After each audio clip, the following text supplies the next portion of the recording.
Okay, great. So hello, good morning, and welcome everybody. My name is Derek O'Halloran. It's my great pleasure to welcome you all here today. I'm the head of digital economy at the World Economic Forum, and I'm delighted to have this conversation, this opportunity to talk about a topic that over the last 2 years, I think through the pandemic, has really come into much sharper focus for a broad range of people across pretty much every country and every walk of life. And that is the challenge of ensuring universal digital inclusion. I think through the pandemic, many of us realized how much we relied on digital and how much we could rely on digital in order to fulfill so many different areas of our lives. We were able to continue working. Many small businesses were able to stay in business. We were able to keep educating children. Really, we relied on it for pretty much every aspect of our lives. However, this is not true for everybody. In fact, today, still, 2.9 billion people, that's over 1/3 of the world's population, do not enjoy the benefits that we all take for granted with the internet. There has been some good news over the last 2 years. According to the latest information, the latest data from the ITU, the International Telecommunications Union, the 800 million people have joined the internet over the last 2 years. And that's one of the biggest jumps we've seen in over a decade. So really, really great advancement, great news. However, still so much to be done. 2.9 billion people, over 1/3 of the world's population, that really do not have today any opportunity to participate meaningfully in this increasingly digital society and economy that we are building now at the beginning of this 21st century. This really is many see this issue as fundamental to so many of our other goals. Many have called this the SDG 18, or should be SDG 18, or maybe SDG 0, because it is one which would enable so many of the other goals that we want to try to achieve for an inclusive and sustainable economy and society. In January of 2021, the World Economic Forum supported a committed group of organizations to launch a coalition designed to tackle this challenge. It was called the Edison Alliance and spearheaded under the leadership of Hans Vestberg, the Chief Executive Officer of Verizon. And if we look at what is the nature of this challenge, why is it that these 2.9 billion people are not connected? One of the first things we must understand is that 95% of these people actually live within range of 3G connectivity or better. 95%. So the challenge is not just one of infrastructure. Clearly, we need to work on the infrastructure for the 5%, but it's not just a challenge of infrastructure. So what are the gaps? The key gaps are the availability of services that are affordable and meaningful for people to be able to use. And addressing that challenge requires a cross-industry and private-public approach, a multi-stakeholder approach, so that we can build the partnerships to co-develop the solutions in order to bring these services to individuals around the world. The Alliance decided, rather than try and boil the ocean, to focus first on 3 critical areas where people would get the greatest benefit from digital connectivity. That is, namely, the 3 areas being digitally enabled services across financial inclusion, healthcare, and education. This is why the Alliance is comprised of 46 leaders across all of those sectors, as well as telecommunications, technology companies, investors, governments, and international organizations. I'm very, very happy to be joined today by 3 of the members, 3 of the leaders from the Edison Alliance to talk a little bit more about the work that has been done to date and some of the work that we are launching today. One of the key pieces that we all said at the outset was that we wanted to make sure that we were very much focused on outcomes. And one of the first things we said is that we would set ourselves ambitious targets and hold ourselves accountable to those targets. So in September of 2021, last September, we launched the 1 Billion Lives Challenge, which is an effort to bring digitally enabled services across healthcare, education and financial services to improve 1 billion lives by 2025. We're going to hear more about that and the progress we've made against that in just a moment, as well as two new areas, two new pillars that will drive the collaboration and the work going forward today.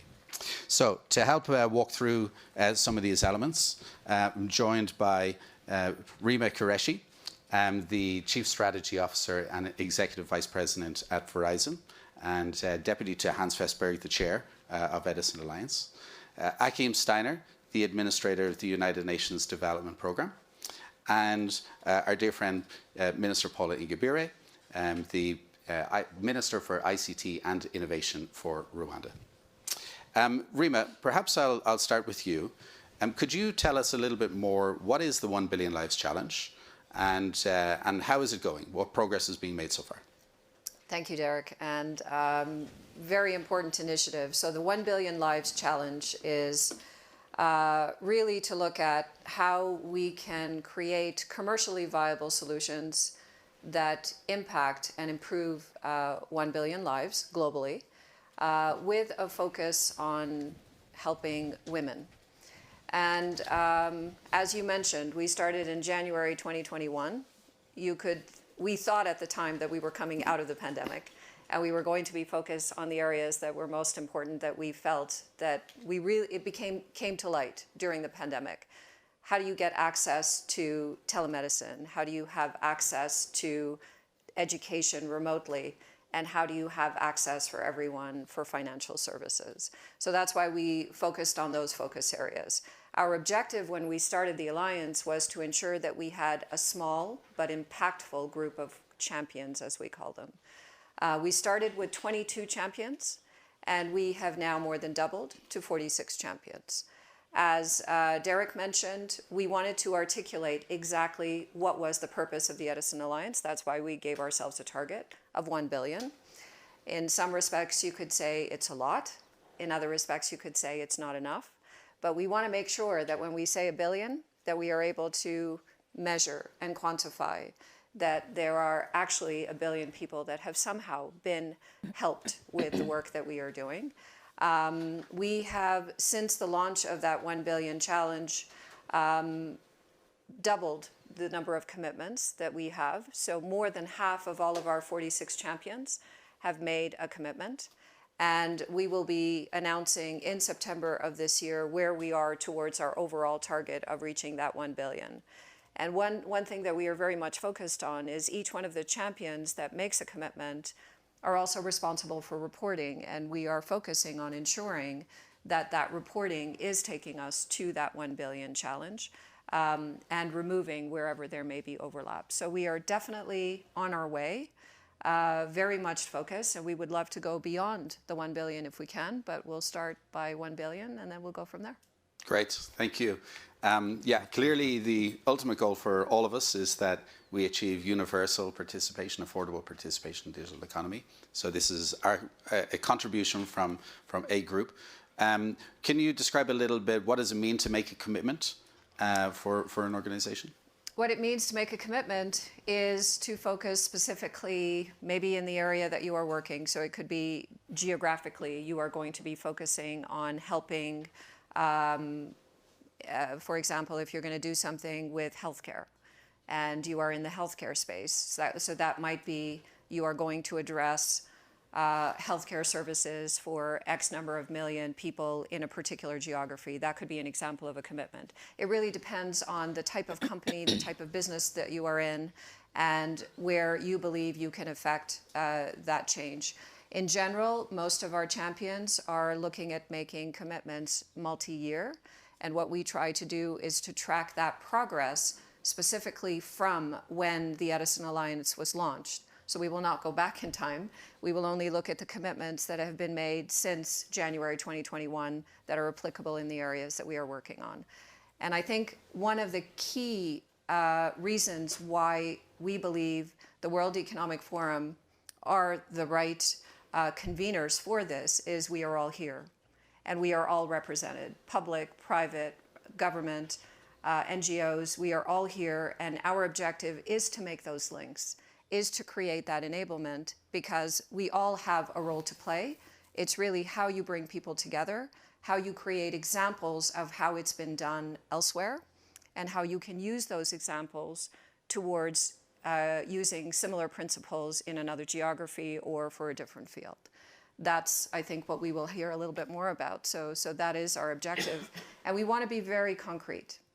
We don't want to put high-level targets that aspirationally we may not reach, or it may take a longer period of time. So that's why we are limited in time, really focused on execution, and really focused on being able to demonstrate that we have actually improved lives. Great, thank you.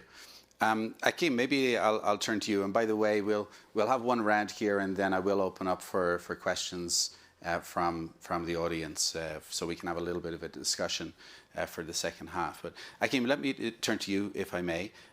So Rima mentioned there about some of the ongoing work that is taking place within organizations, both in the private sector, also in governments. We've seen, in the process of those 800 million being added in over the last couple of years, there's a tremendous amount of innovation that is taking place, both within the private sector and the public sector, in order to enable people. But it feels very scattered. There's an awful lot of great insight and resources available out there. Could you tell us a little bit more about the Digital Inclusion Navigator, which you've helped to co-develop along with BCG, and what its purpose is and how it might be helpful for people? Sure, and good morning to all. I mean, just following up from where Rima was speaking, I mean, all of us who, in a sense, committed to working through this partnership, the Edison Alliance, obviously had to look for very practical and very direct ways of helping to accelerate what we observed during the pandemic, what we had, in the years leading up to the pandemic already begun to recognize, namely that digitalization, digital ecosystems were going to grow exponentially. And another way of describing, availability, accessibility, affordability is this term inclusive. So much of, as you have described, what is happening in the world right now is an extraordinary amount of experimentation, innovation, introduction of new regulatory frameworks. And so in our discussions, we felt that, first of all, deliberate design for inclusion is not always necessarily an objective that is explicitly upfront. And yet we, very much require both industry, technology developers, but also governments, investors, to make it an explicit goal, because otherwise digitalization could create new and amplify inequalities. So what's the shortcut to that? Well, the idea was, and this is where the WEF and BCG and UNDP essentially came together, is to simply create a platform, this Digital Inclusion Navigator, where in the kind of one-stop shop, you can take a look at what is actually being designed, where have the success stories emerged, and particularly to also recognize, Paula will, I'm sure, speak to that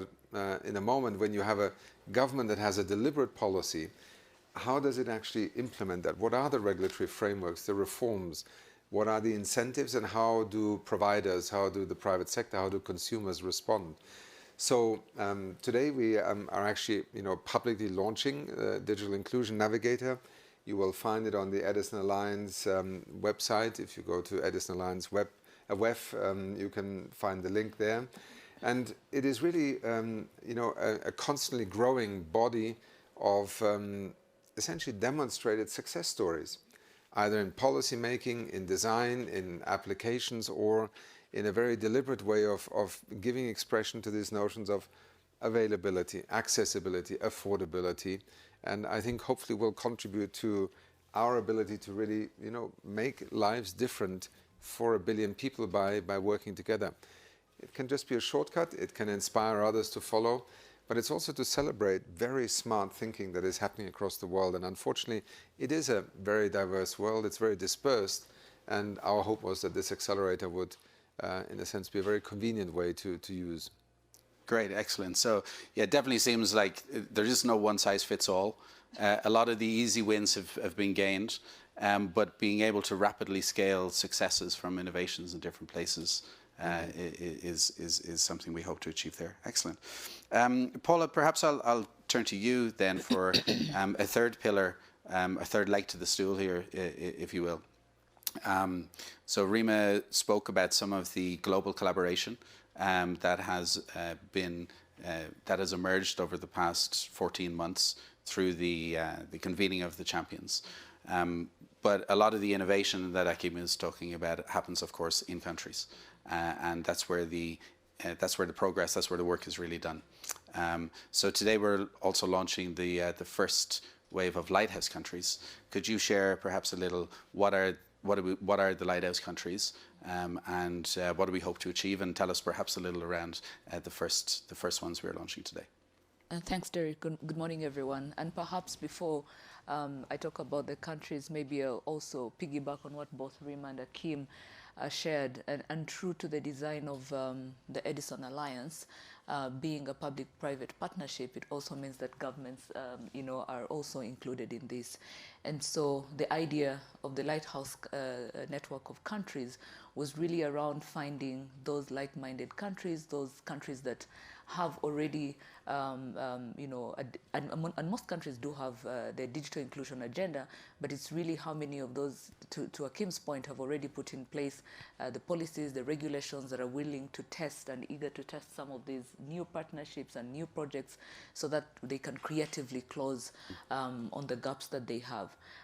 Being able to, willing to share information, but most importantly, because we're talking about a public-private partnership, also willing to put some skin in the game, because when you look at the extent of the challenges that we face and the sheer amount of resources required to really close on the gaps, you can't depend only on government financing or private sector financing, so it has to be a mix of these different partners bringing together both the technical resources, the financial resources to really, and the ideas, what Kim was saying, to really close on these gaps. And so we have a set of criteria that has been put out, and essentially what we also do is to encourage countries to express interest, because we need them to show willingness to want to be part of this, not just be a part of the Edison Alliance, but also part of really closing on the digital inclusion gaps that they have within their jurisdictions.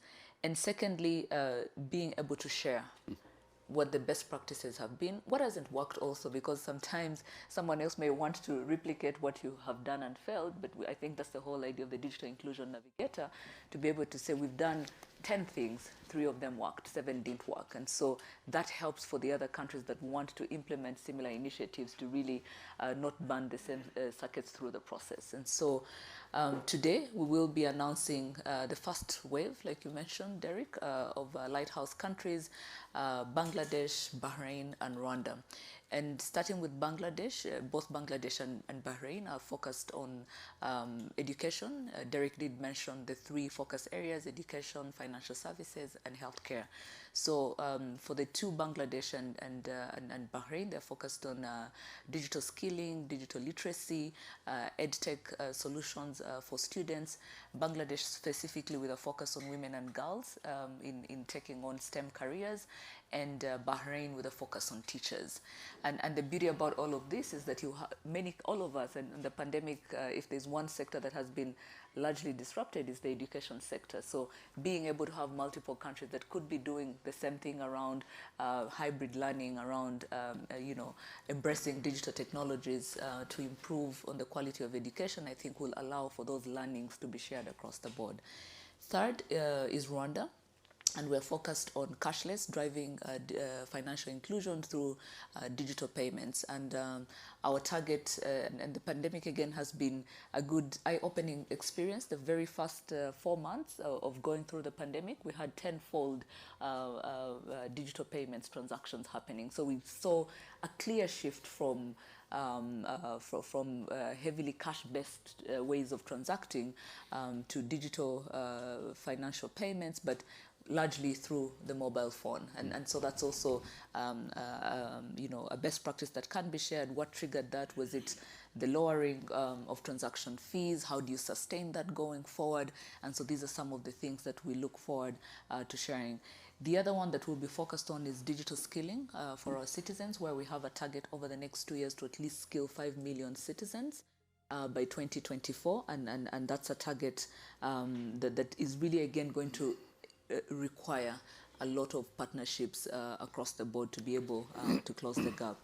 So going forward, even as we announce this first wave of lighthouse countries, we have a long list of many other countries that are joining the network that we will be announcing progressively. But again, to Rima's point, we need to see impact, and impact that is happening immediately, so that we can quickly understand what needs to change, but how do we close on the gaps as soon as possible. That's great. Thank you very much. And I think it's we all always watch Rwanda with admiration for the willingness to innovate and keep learning and learn, as you say, try 10 things, 3 of them work, take those, try the next 10 things. So I think it's been great to see that that has been driven forward over the last decade, and thank you for all of your work there. I will open up to the audience here for any questions that people may have. I see in the room some partners that are already actively involved, as well as maybe some new folk who are hearing and learning about some of this for the first time. But maybe just before we go there, I'd like to maybe just come back a little bit on kind of the motivations. So Rima, maybe start with yourself. So Verizon is a US-based operator. So I mean, I mean, isn't this a problem everywhere else? Why do you guys care? He says that as if it's a bad thing.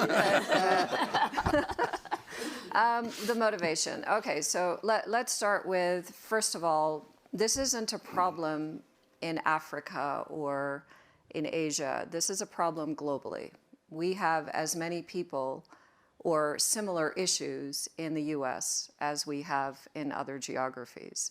We have people who have access the way that we take for granted and what we needed to survive during the pandemic, and we have people literally sitting outside of a Starbucks or a public library because that's the only place they can get Wi-Fi connection. So this is a problem that we need to fix within the US as much as we need to fix it elsewhere. And Verizon is really committed to this. We have already spent over $3 billion on initiatives for digital inclusion. During the pandemic, we were very much focused on what we could do through the Verizon Foundation on the education side and Verizon Innovative Learning, which we have been working on for a very long time, but with a greater focus to help those during the pandemic to ensure that they could study remotely. Through the Verizon Innovative Learning Program, we've helped 1.8 million children, and we are continuing to look at how we can help others through STEM education in other areas. So it is a commitment. It is all of our responsibilities, and we all have something to contribute. So what we believe that we can contribute is not only the fact that we are in the US, but the fact that we have a belief that we can help convene and help solve the problems that we have to solve ourselves in our geography, but we can help do that with others. One of the things that we talked about that Achim mentioned, there are 3 aspects. It's the usability, it's the accessibility, and it's the affordability. A lot of the people that need to be involved from an affordability perspective are people that we have to work with in our day job. And we can use that as our way of trying to bring those people together to solve these problems. So there is the benefit of the ecosystem that we are part of to help solve these problems for ourselves as well as globally. And also because we believe it is the right thing to do.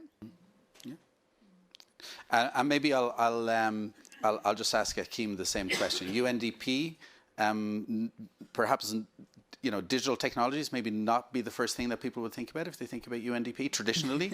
Again, maybe the same question to yourself. I hope I'm not getting myself into trouble here. What can I say? How often people get things wrong in life, isn't it? No, actually, I'm in the room here also with my colleague Doreen from the ITU, the International Telecommunication Union. I think, in all fairness, there are some who saw the advent of that digital universe already years ago, and they were part of enabling it to happen. I think what really began to make a development program of the United Nations, whose objective ultimately is about human development and how development can be inclusive and sustainable, was really the realization of quite how deep and how far digitalization was rapidly permeating every aspect of development in every part of the world. And so in the 2019 UNDP Human Development Report, which is sort of the annual report about where is development taking us, what is the frontier of thinking, two things, and it was the theme then was inequality. We were basically trying to unpack and understand how inequality is essentially either tackled and therefore enabling societies to advance, or indeed becoming a more pronounced problem, polarizing societies and holding it back. And the two variables that emerged there as really the ones over the next 10 to 20 years were, interesting enough, digitalization and climate change, both carrying within themselves the greatest accelerator in terms of addressing inequality, or, if not acted on appropriately, amplifying inequality. And that is the point at which I, with my leadership team, took the decision to essentially take UNDP into a digital literacy exercise to first of all understand what is it that development decision-making can influence, and what do we learn from countries that have already embarked on that pathway, successfully, unsuccessfully. But then really also understanding that our greatest contribution would be to help countries build a digital ecosystem. Because it's not just about fiber optic, it's not just about the number of people who have access, it's how do you work with the education sector so school leavers are actually able to enter a digital economy and find a place in there. How do you work with the financial system so the startup world, the enterprises that are least likely to even be looked at by a bank traditionally would actually become the front line of where small scale investments, loans, financing would become available. And how could government ensure that, along so many different trajectories, rural, urban, men and women, older people, younger people, these are all inequality lines that you can address with deliberate policy, deliberate investments. And this is why today, we have an entire team in UNDP that is working with every other team in our country offices on essentially bringing that digitalization lens to achieving development outcomes. And I think in that sense, the same logic. First of all, not to do it would be foolish, given what is happening. Secondly, it's actually an enormous opportunity. Thank you. Well, now I am much better informed. Thank you. But two of the areas that you mentioned there are really, I think, important themes that have come through all of our work. I think one being that point around, even though we've had all of the great addition in terms of numbers to the internet, in fact, the more people that are connected and the more services become digital, it exacerbates the divide for those that are not connected. Yeah. And then second, the point around it being digital availability or adoption in one part of a community or ecosystem being an amplifier or a catalyst that then has a lot of second order, third order effects for businesses and communities. So I have a different question for you, Paula, because I know the motivation question is a little different. As the minister, it's kind of your job. So I have a different question for you, but let's go to the room first. Barry, please go ahead. So we'll just take the microphone there. Hi, Barry French from Inmarsat. And first of all, congratulations on the great Edison work. And we were pleased to announce our commitments, I guess, 2 weeks ago. And I love the discipline and the focus on execution, because that's really great. I have what may be a slightly controversial question to ask, and Derek's already gotten himself in trouble, so I'm going to now get myself in trouble as well. I think we all look at this connectivity and say there's a social good here, which is true, and I don't doubt it for a second. In 99.9999 whatever cases, it's a good. But there are also times when all this connectivity in the wrong hands can be used the wrong way. And, I experienced it when I was with Nokia, and we had some issues in Iran where, telecom equipment was used to target dissidents and activists and ended up doing bad things. And I guess I'd just ask all of you, or whoever wants to take it, is how do you think about this issue when you bring on all these new people in connectivity? How do you think about that to ensure that what we do is a good for human rights and is not used to oppress human rights? Great. So how do we ensure we're not being too techno-optimist here and we're having a balance? Who wants to take a...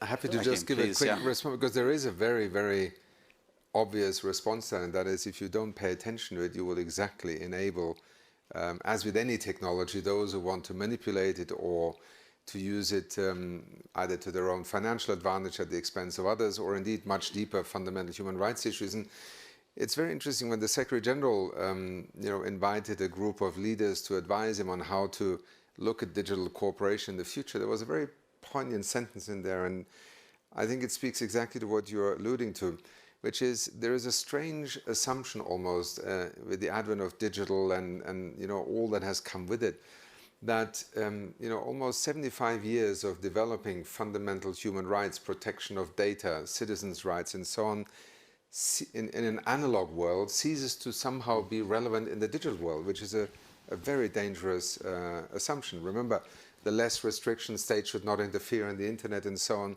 No, I mean, you know, citizens today are affected in their fundamental exercise of their rights, but actually also in the protection of their rights and protection as citizens. And I think we are struggling to keep up with where this is. The other dimension is cybercrime. I mean, we are today in an era where cyber warfare becomes the next form of military combat, so to speak, but in a digital sense. So again, I think we are extremely concerned in the United Nations and are looking with a great deal of attention to where is the scope to create an international framework here that, just like we have for other forms of conflict, strange as it sounds, I mean, we have to find rules for war. It's the sad tragedy of human condition. But I think that sphere that you're alluding to is absolutely part of that, and probably becoming the greatest single new threat for which there is very little right now to deal with. I'll stop here. So maybe just to add on that, I think just like anything, there's always the benefits and risks that come with it. I like to use the example of driving. While, you know, cars were put to ease mobility, but if not used well, it results into death, right? So even when we're talking about the digital space, it's the same. And that's partly why in many cases, even as governments, you have regulations to start with, because it's meant to look at what could be the worst case scenario of what was intended to be a good thing, not actually resulting into a good thing. There's also the unintended consequences that sometimes we're not very much aware of from the onset when we're designing some of these initiatives. But what you'll typically see across the board and largely across government is that there's also an effort to sensitize, create awareness, because you also know that even when you provide this, you know, public good in the hands of the people, it may not necessarily be used for the right things all the time. And so how do you create that awareness? How do you sensitize? But also how do you put in place the checks and balances that are required to safeguard and protect those that are using it? I want to give a practical example. I remember when we were putting in a lot of effort to drive digital financial inclusion, we saw a lot of fraud coming with that. While you have more and more people that have easy access to financial services, you still had a bunch of people who were using the same tools to con citizens. And so again, and I think this is the beauty about the digital landscape, is that changes are constant. So you're constantly evolving, understanding what are the new forms of threats and risks that are emerging, and then also designing for those. So when we talk about privacy by design, security by design, it's exactly to take care of some of those concerns. Great. I have a lot to say on this. First of all, I'm going to date myself a little bit, but I have been working in this industry or related industries for over 30 years. And with the advent of the phone, there was a belief initially that there would be hundreds, not billions. Imagine your life today without a phone. And yes, there are risks, but think of all of the benefits and think of all of the things that we would not be able to do. And I believe the net of all of the risks is still an overall benefit for all of the things that it would enable. And we can just look at the pandemic. We were talking about that over a dinner last night. Could you have even gotten a vaccine or scheduled a vaccine if you weren't able to go online to know where to go and actually book it? So there are basic things that are so fundamental that would not be possible unless you are part of the ecosystem. There are risks, and we have to be careful of those risks. But ultimately, I think GDP is impacted when you have more people online, literacy, the ability to bring everybody along instead of those that can afford it. Overall, it is much better to have people and be aware of those risks and to deal with them as best as we can than to leave people off. Yeah. It's way outweigh the risk, but it's good to hear that actively being.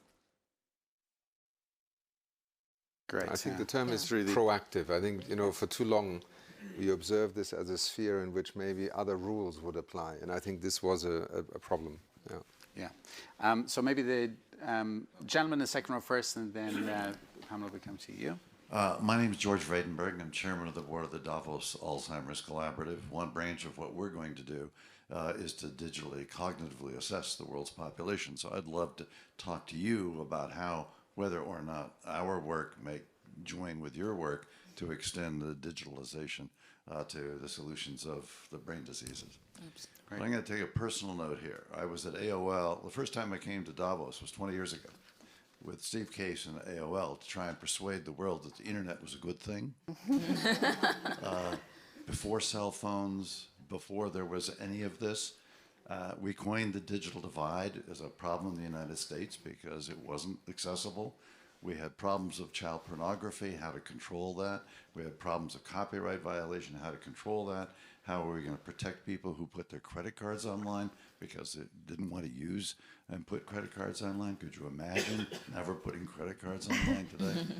So you basically taken the debate that we had domestically 20 years ago to try and weigh values and downsides and taken it global. So I cannot say enough about how impressed I am by this alliance to try and take all of these problems and tackle them at a global level.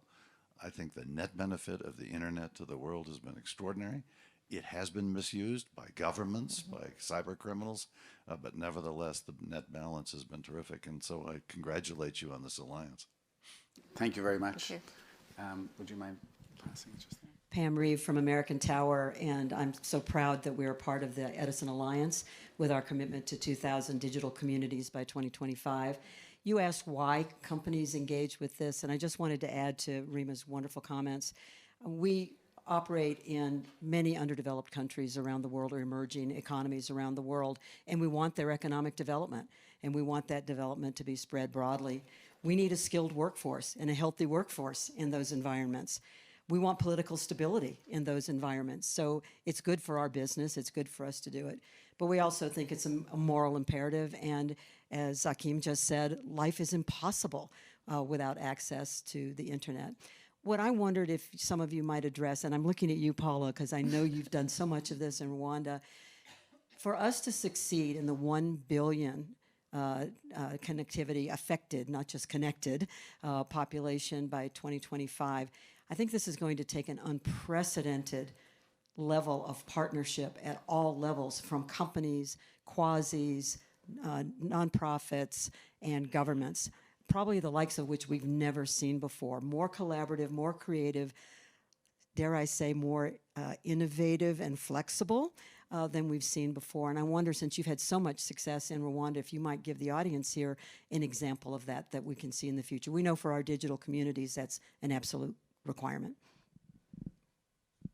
Great, and I'm trying to think which would be the best example to use. But maybe just starting off by, it's one thing to have the financial resources, whether it's the money that is going to be, put together from private sector and governments, but it's another thing to think through the processes, the regulations that need to unlock this access, usage, and affordability. And I think that's where, and that's where the biggest pain point is in many times, is that many countries' regulations haven't caught up with the rate of innovation, with the rate at which technology is going. And the lack of that almost means that something that could take you a year or two to happen could take you another 10 years, because you're still stuck on very archaic regulations that are not relevant to the challenges that you're trying to solve for. And so even for us as governments, even as we launch the Lighthouse network of countries, it's really being able to allow ourselves to take the risk of breaking up some of these regulations and figuring out how is this going to happen.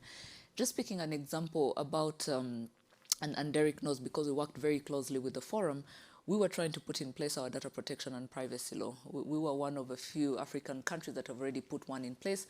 And just like many countries in the world, not just in Africa, a lot of them were benchmarking the GDPR. Now, is it convenient for our local context?